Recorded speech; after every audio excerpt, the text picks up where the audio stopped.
Oh, fuck you, you're so dumb. So weird and so dumb.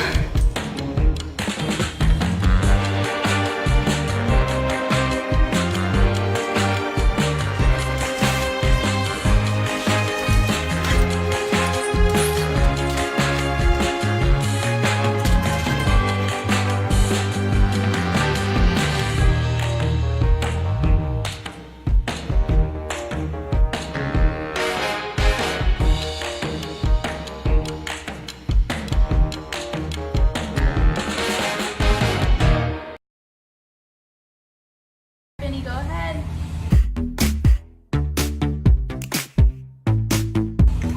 Go for it.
Oh my gosh.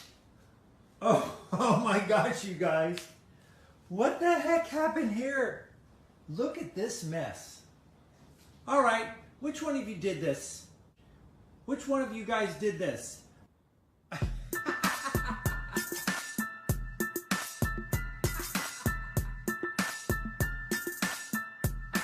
Oh, you both look guilty. If the door was closed, he would open it. I think the first time he did it was when there were kittens in the foster room. He's just obsessed with kittens. Kittens and mom are the two things that he wants, and he'll do anything to get to. We'd have to just like pile things up in front of the door to keep him from opening it. So, yeah, he's a determined little man.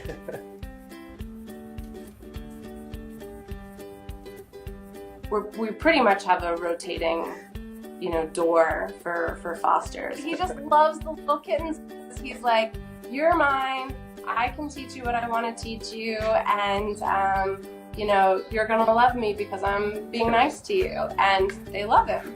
Pokey will groom them, helping to clean off their face and then teaching them how to groom, teaching them how they can play, not play too rough with humans, not play too rough with other cats. His biggest problem with fostering is just he hates it when they're around and he can't get to them. Yeah. And kittens come in, you don't know what they had, so you have to quarantine for a bit. That adjustment period is tough because he gets really resentful. We fostered about 90 cats and kittens. Pokey was our 10th foster.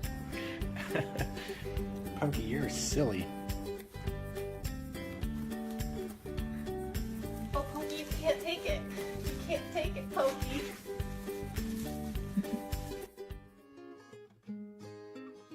I got got a call one day that they had just found a single kitten. He was found on the street, no mom anywhere around, and the shelter wanted to know if I wanted to foster him. That's back when I was surprised by cats showing up without my knowing about it. I'm over it at this point. Pokey was a singleton, which is just a single kitten rather than in a litter. And singletons are sort of a special type of foster. And if they're not raised appropriately, they can be difficult pets later in life. He was extremely needy. I mean, I couldn't put him down without him just sort of howling his head off. So I basically took to wearing him. So I just carried him around against my chest all day for the first couple of weeks. And I think that really created this very strong bond that Pokey and I have. He was with us for a few weeks, and the shelter called and they said, okay, he's old enough, it's time to bring him back in and find him a home. It's like, can I just keep him for like a little bit longer? So yeah, I think like a week or two later I called the shelter and I was like, so we want to keep him. She's like, I know. So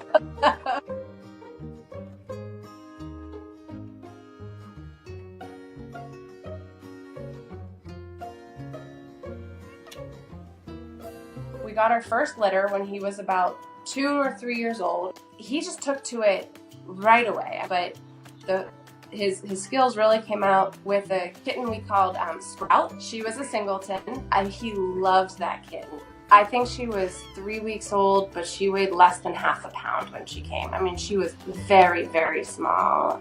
She was very fragile. He was just a surrogate parent. He took to grooming her. He let her climb all over him. And I think that was really, really pivotal for her development. That's been Pokey's sort of biggest asset, really, is he does such a good job with other single kittens that we now sort of specialize in singletons. So whenever our rescue gets a single cat, it's okay, does Pokey have an opening? Is Pokey accepting new kittens? It's really rewarding, I mean, to get these tiny little creatures who couldn't survive if they were not in a foster home. And it takes a lot of effort and a lot of sweat and tears and worry to get them to a point that they're ready to find a home. And that's an amazing thing to do.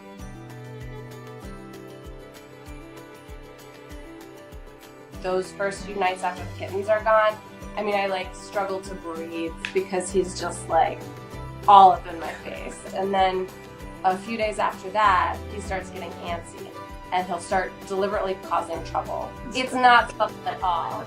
He's like, so do you want your blinds to stay in shape? Okay, kitten.